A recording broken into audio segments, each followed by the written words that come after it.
Rain hammered the pavement as the little boy ran, his worn sneakers slapped against the flooded Seoul sidewalk, one hand gripping a small plastic bag, the other clutching the strap of a faded backpack. "Please, stop." A black luxury sedan screeched to a halt inches away from him. The boy stumbled backward. The driver's door flew open. "What are you doing?" The chauffeur shouted. "Do you want to get yourself killed?" The boy froze, breathing hard, inside the rear seat. Kang Min-jae slowly lowered the phone he had been staring at. For the first time that evening, the billionaire looked up. The boy stood beneath the rain with soaked clothes clinging to his thin body. He couldn't have been more than 7 years old. His skin was deep brown, his hair tightly curled and damp against his forehead, and his large dark eyes carried an exhaustion that seemed far too old for his young face. Min-jae frowned. "Let him come here." The chauffeur turned. "Sir, I said let him come here." The boy hesitated. Min-jae opened the car door. "Are you hurt?" The boy shook his head. "Then why were you running into traffic?"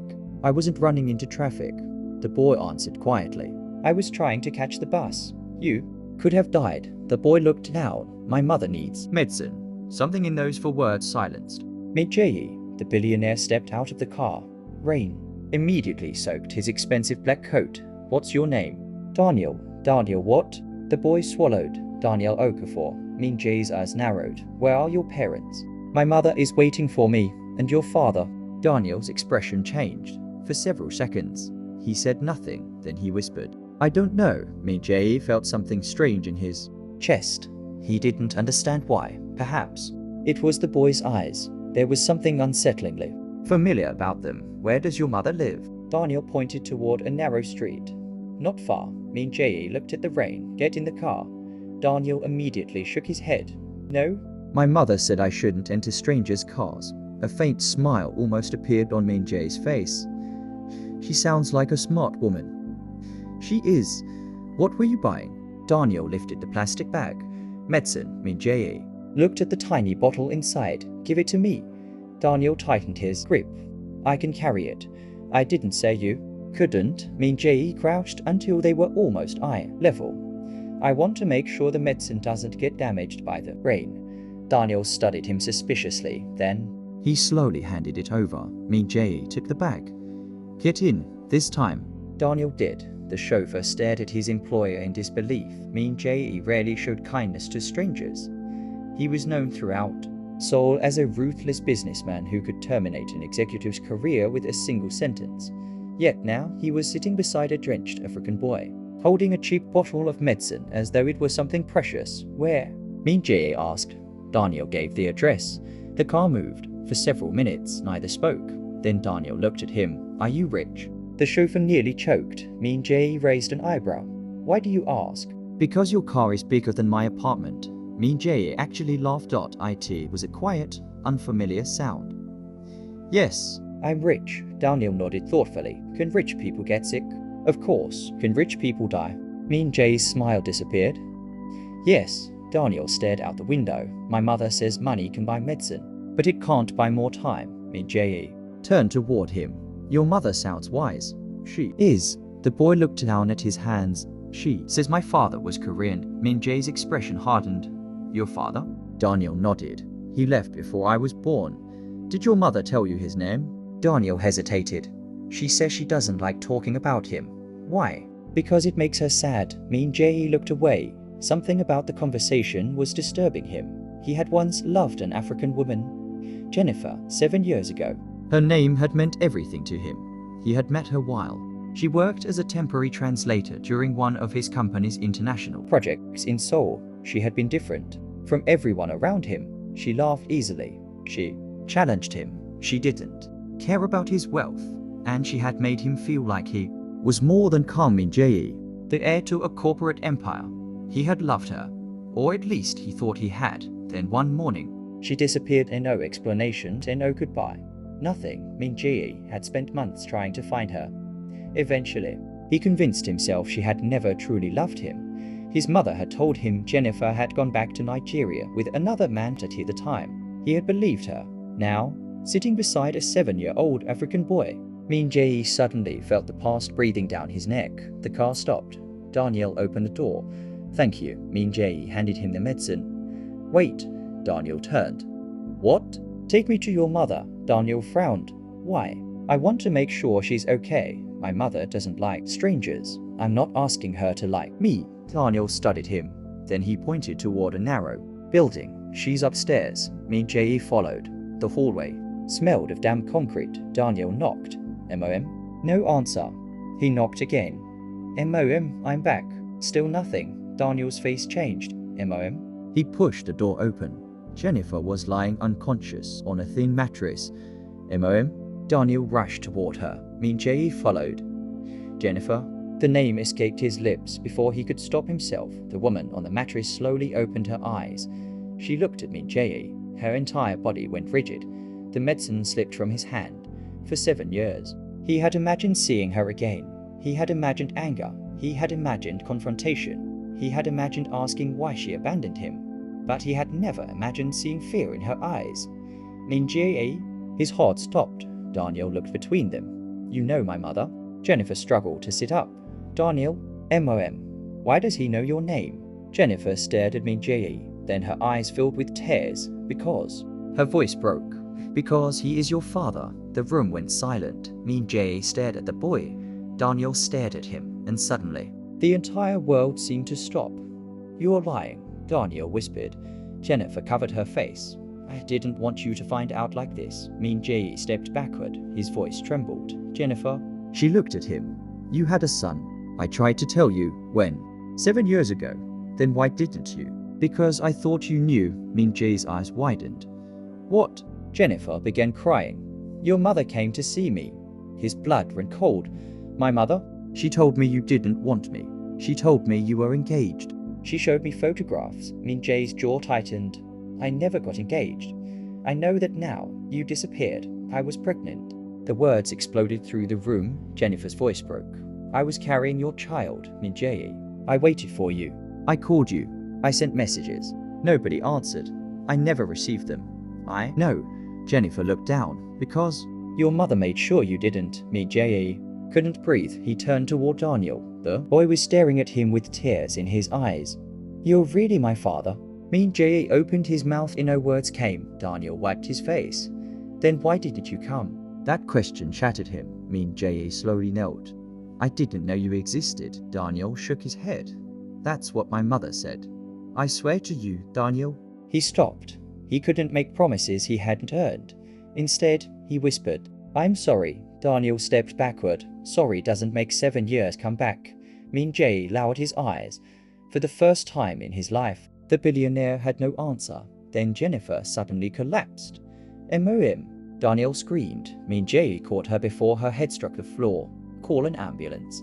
The chauffeur rushed for his phone. Jennifer's eyes fluttered. Take care of him, she whispered. Min-jae held her tightly. I will. She looked at him. Don't leave him. I won't. Even if he hates you. Min-jae's eyes filled with tears. I won't. Daniel stood in the corner, trembling as the ambulance sirens approached. Min-jae looked at the little boy. He finally understood why those eyes had seemed so familiar. They were his eyes. His son was standing right in front of him, and Min-jae had already lost 7 years. He refused to lose another minute. The ambulance doors slammed shut, and Min-jae climbed inside before anyone could stop him. Daniel stood beside the vehicle, frozen. Come with me, Min-jae said. The boy shook his head. I don't know. You. The words cut deeper than any insult Min-jae had ever received. I know. You said you're my father. I am. Daniel looked toward the ambulance. Then, why don't you know anything about me? Min-jae had no answer. He did the only thing he could. He held out his hand. You don't have to trust me yet. Just come with me because your mother needs you. Daniel stared at the hand. Then, slowly, he took it to the hospital. Doctors rushed Jennifer into an emergency room. Daniel sat in a chair outside, his feet barely touching the floor. Min-jae stood several meters away, staring through the glass. He couldn't stop thinking about everything he had missed. Daniel's first steps, his first birthday, his first day at school, his first fever, his first heartbreak. Every moment had happened without him, and somewhere during those 7 years, Min-jae had been sitting in a luxurious penthouse, believing his life had been ruined by a woman who had never betrayed him.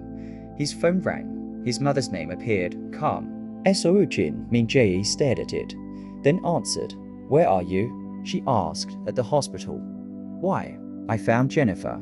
Silence. Then his mother's voice became unusually quiet. "What did you say?" "I found Jennifer Min-jae." "Listen to me carefully. You need to leave that hospital immediately." "Why?" "She is manipulating you again." His eyes moved toward Daniel. "No, Min-jae. You knew." His mother's breathing changed. "You knew about the boy. Listen to me. You knew I had a son. I was protecting you. Protecting me." His voice rose. "You stole 7 years from me." People in the waiting area turned toward him. His mother remained silent. Then she said, "That woman was never good enough for you." Min-jae clenched his fist. "You lied to me. I did what I believed was necessary. You told me she left me for another man. She would have destroyed your future. You destroyed my family." His mother sighed. "You don't understand what you are saying." "I understand perfectly." He ended the call. Daniel had heard everything. The boy looked at him. "Was that your mother?" "Yes." "Does she hate my mother?" Min-jae swallowed. "Yes." "Why?" "Because she made a terrible choice." Daniel looked down. "Is she the reason you didn't come?" Min-jae sat beside him. "Yes." Daniel's eyes filled with tears. "But you still didn't come." Min-jae nodded. "You're right. I used to think my father didn't want me." Min-jae looked at him. "I know. My mother never said bad things about you." "Why not?" "She said maybe you didn't know that answer destroyed him. Jennifer could have poisoned Daniel against him. She could have filled the boy with hatred. Instead, she had protected the image of a father she believed had abandoned them." Min-jae covered his face. "I don't deserve her." Daniel quietly asked, "Do you love her?" Min-jae looked toward the emergency room. "Yes." The answer came without hesitation. "I never stopped." Hours passed. Finally, the doctor emerged. "Family of Jennifer Okafor?" Min-jae stood immediately. "I'm her partner." The doctor looked at Daniel. "And I'm her son." The doctor nodded. "She is stable for now, but her condition is serious. She needs treatment immediately, whatever she needs. Give it to her. There are costs involved." Min-jae's expression hardened.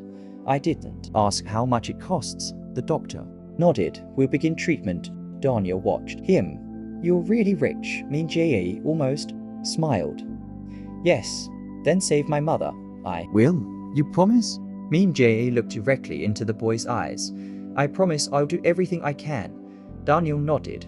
That night, Min-jae took Daniel to a private guest suite in the hospital. A nurse brought food. Daniel barely touched it. "You should eat." Min-jae said, "I'm not hungry." "You haven't eaten all day." "My mother always tells me not to sleep hungry." Min-jae pushed the plate closer. "She would want you to eat." Daniel reluctantly picked up a spoon. After a few bites, he looked up. "Do you have other children?" "No." "Do you have a wife?" "No." "Girlfriend?" "No." "Why?" Min-jae paused. "Because I was waiting for someone." "Who?" "Your mother." Daniel stared at him. "But you thought she left you." "I did." "Then why were you waiting?" Min-jae smiled sadly. "Because sometimes your heart doesn't listen to your mind." Daniel seemed to think about that. Then he asked, "Can I ask you something?" "Anything." "Did you really love her?" "Yes." "How much?" Min-jae looked toward the dark window. "Enough that losing her changed me." Daniel lowered his head. "My mother cried sometimes." Min-jae's chest tightened. "Because of me?" Daniel nodded. "She would look at my picture and say, 'Your father would have loved you.'" Min-jae closed his eyes. A tear rolled down his cheek. Daniel noticed. "You're crying." "I know." "Why?" "Because I should have been there." The boy was silent. He slowly reached across the table and pushed a tissue toward him. Min-jae took it. "Thank you." Daniel shrugged. "My mother does that when I'm sad." For the first time, Min-jae felt something shift between them. It was small, fragile, but real. The next morning, Min-jae arranged for a DNA test. He knew the truth in his heart, but he needed certainty. Daniel sat beside him in the private laboratory. "Will it hurt?" "No." "What are they doing?" "Checking whether we're related." Daniel looked at him. "Do you want me to be your son?" Min-jae stared at him. "More than anything." Daniel looked away. "What if I'm not?" Min-jae swallowed. "Then I'll still make sure you're safe." The test took several hours. Min-jae couldn't concentrate on anything.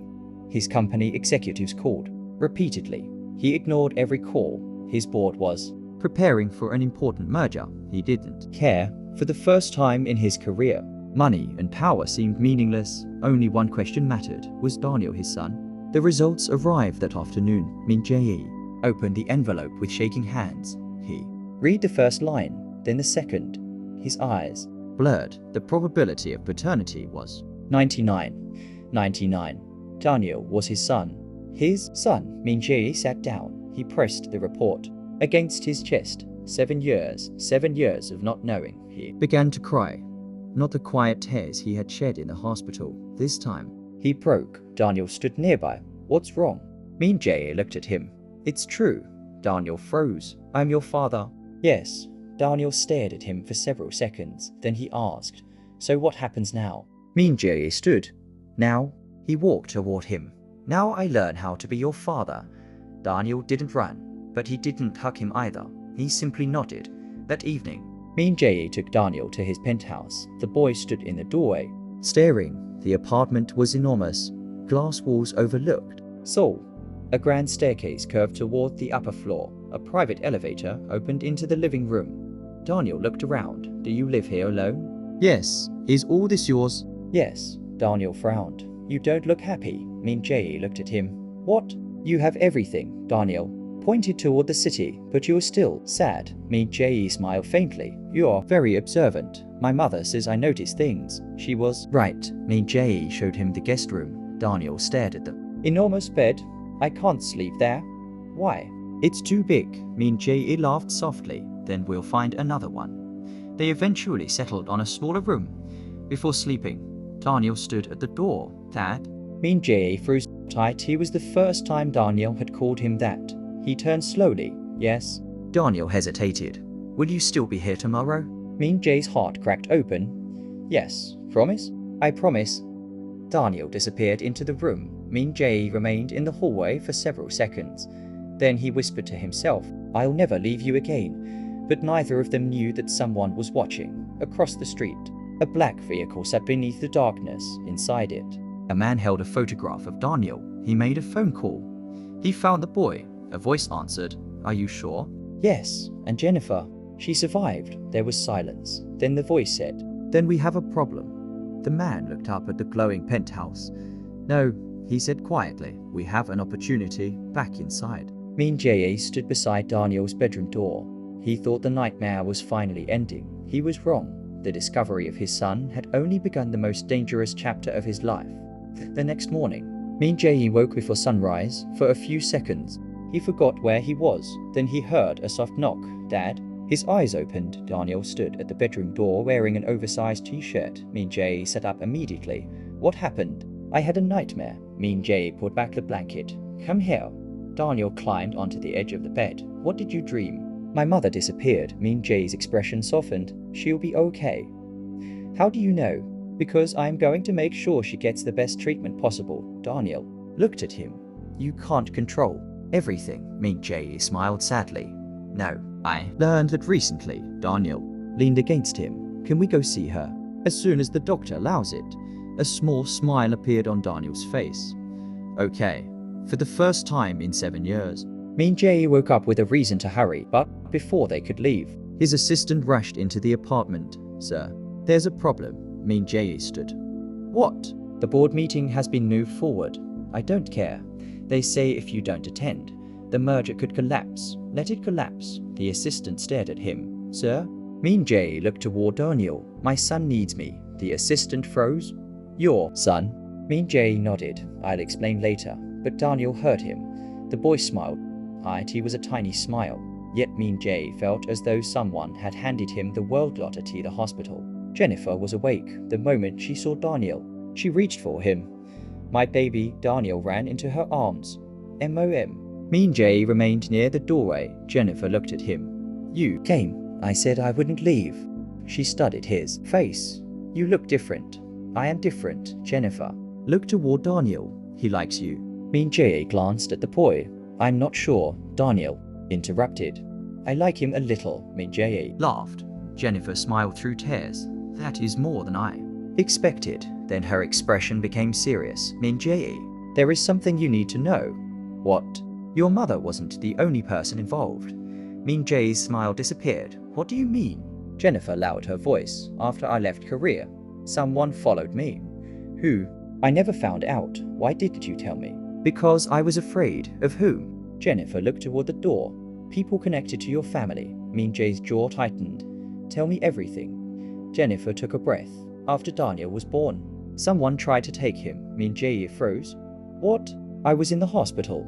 A man came claiming he was from a government office. He said there had been a mistake with the birth records. What happened? I refused to give Daniel to him. Then he became aggressive. Jennifer's hands trembled.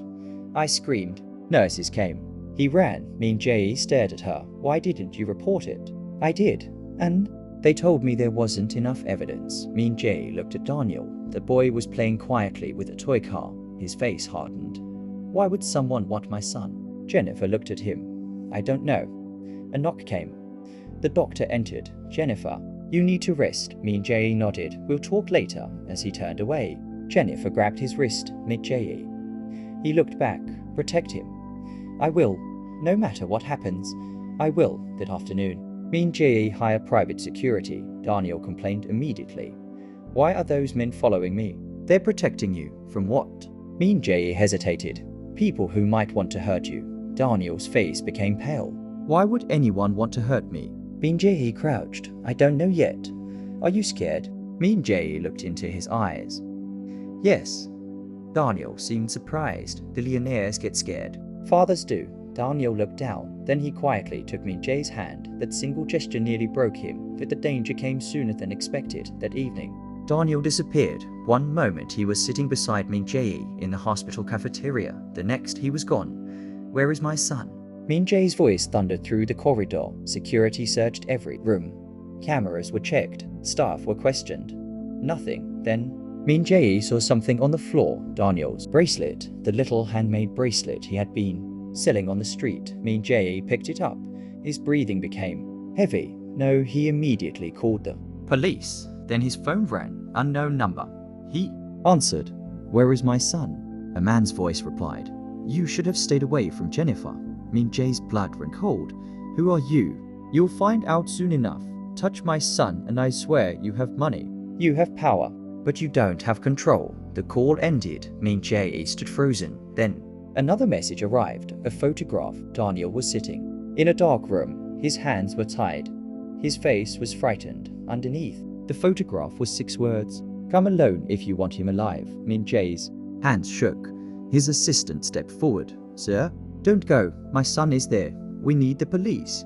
If they realize I'm not coming alone, they'll move him. Sir, Min-jae grabbed his coat. I already lost 7 years with that boy. He looked at the photograph. I'm not losing another minute. He drove to the location alone. An abandoned warehouse stood at the edge of the city. Min-jae entered. Daniel. His voice echoed. Dad. Min-jae stopped. He heard Daniel crying somewhere inside. Daniel. I'm here. Min-jae ran toward the voice. 2 men stepped from the shadows. One raised a gun. Stop. Min-jae froze. Where's my son? Behind you. Daniel sat tied to a chair. Dad. Min-jae looked at him. Are you hurt? Daniel shook his head. No good. The man with the gun smiled. You really came. You threatened my son. And you believed us. Min-jae stared at him. What do you want? Your company. Min-jae almost laughed. You kidnapped a child for money? Not just money. What else? The man stepped closer. We want you to give up control of Kang International. Min-jae's expression hardened. And if I refuse? The man pointed the gun toward Daniel. Min-jae's heart stopped. Don't. Daniel began crying. Dad, I'm scared. Min-jae looked at him. Don't be. His voice was calm. I'm here. The man smiled, signed the documents. A briefcase was thrown onto the table. Min-jae opened it. Documents, transfer agreements, his entire company, everything he had built. He picked up a pen, then stopped. You made one mistake. What? You brought my son here. The man frowned. What does that mean? It means you gave me something to fight for. Suddenly, police sirens erupted outside. The kidnappers panicked. What did you do? Min-jae smiled. I didn't come alone. The man grabbed Daniel, but before he could move, the warehouse doors burst open. Police officers stormed inside. The kidnapper was arrested. Min-jae ran to Daniel and tore the ropes away. Daniel threw himself into his arms. Dad. Min-jae held him tightly. "I've got you." "You came. I told you I would." Daniel cried against his chest. "I knew you would." Later that night, Min-jae returned to the hospital. Jennifer was waiting. When she saw Daniel safe, she covered her mouth. "Oh, thank God." Daniel ran into her arms. Min-jae stood behind him. Jennifer looked at him. "You saved him." Min-jae shook his head. "He saved me." She frowned. "What do you mean?" "Before Daniel, I thought my life was about business." He looked at his son. "Now I know what matters." Jennifer's eyes filled with tears. But there was one final truth she had been afraid to reveal. Min-jae. "What?" Jennifer took a breath. "There's something else." "He waited. When I was pregnant, I wasn't carrying one child." Min-jae's face changed. "What?" "Two." Daniel looked up. "Two." Jennifer nodded. "You had a twin sister." Min-jae couldn't speak. "What happened to her?" Jennifer began crying. "She was born first. Where is she?" "I thought she died." Min-jae's heart sank. "But..." Jennifer wiped her tears. 3 years ago, I received a message from someone claiming she was alive." Min-jae stepped closer. "Who sent it?" "I don't know." "Where is she?" Jennifer reached beneath her pillow and pulled out an old photograph. She handed it to him. Min-jae looked down. The photograph showed a little African girl with tightly curled hair and enormous dark eyes. He stared. Then, his breath caught. There was something unmistakable in her face. The same eyes as Daniel. The same eyes as him. On the back of the photograph was an address. Min-jae looked at Jennifer. "Why didn't you tell me?" "Because I was afraid of giving you another hope." He closed his eyes. 7 years ago, he had believed he had lost one family. Now he had discovered he might have 2 children. Min-jae looked at Daniel. The boy was staring at the photograph. "Is that my sister?" Jennifer nodded. Daniel's eyes widened. "Can we find her?" Min-jae knelt beside him. "Yes." Daniel looked at him. "You promise?" Min-jae smiled through tears. "I promise." He stood and looked out through the hospital window at the endless Seoul lights. For years, he had believed wealth meant having the power to control his future. Now, he understood the truth. Sometimes, life took everything away so that you could finally discover what was worth fighting for. He had found his son on a rainy Seoul street. He had found the woman he never stopped loving. And now, somewhere far away, another child carrying his blood was waiting to be found. Min-jae took Jennifer's hand. "We're going to bring our family home." Jennifer looked at him. "Together?" He nodded. "Together." Daniel reached for both their hands, and for the first time in 7 years, the 3 of them stood together as a family. But none of them knew that the little girl in the photograph was already closer than they imagined. And when Min-jae finally discovered where she had been living, he would uncover the one secret Jennifer had never told him. The truth about her disappearance, the truth about his mother's betrayal, and the truth about why someone had spent 7 years making sure his children never found their father. The search for his daughter had only begun.